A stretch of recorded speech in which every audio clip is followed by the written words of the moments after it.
Alors pour ceux qui l'ont fait, je corrige celui-ci, le banc de poisson sur le sonar. Je vous rappelle que le sonar et l'échographie fonctionnent exactement de la même façon.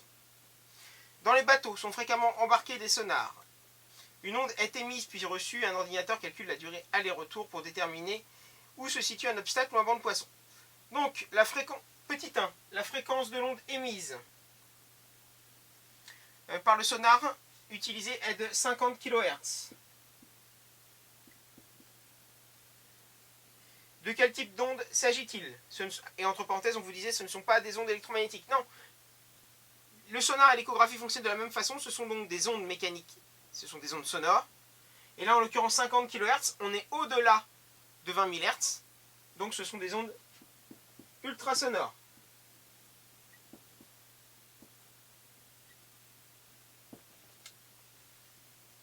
Petit 2. Lors d'essais de ce sonar dans une piscine d'eau de mer, on place un obstacle à une distance d égale 20 mètres de l'émetteur-récepteur. On relève une durée d'aller-retour de l'onde t égale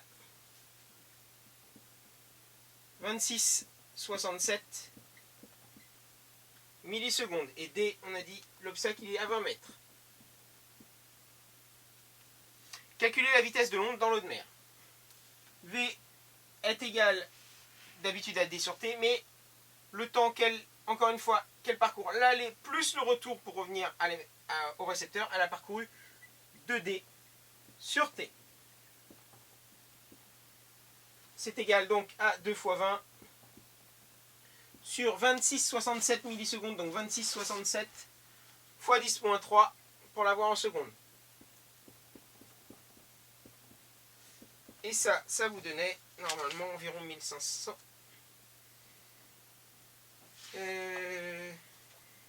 1500 mètres par seconde, qui est la vitesse du son dans l'eau. Voilà.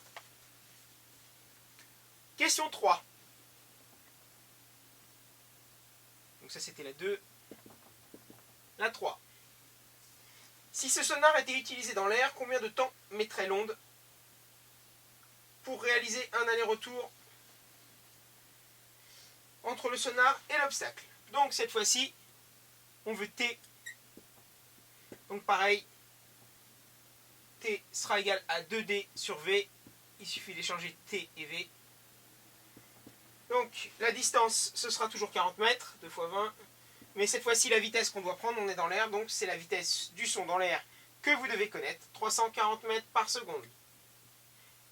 Et ça nous donne 117 millisecondes. Donc le son arrive, l'onde reviendrait plus tardivement. Question 4. On vous demande de calculer la distance du bateau au banc de poisson. Donc je vais vous faire un petit schéma. Là vous avez l'eau. Là vous avez notre petit bateau.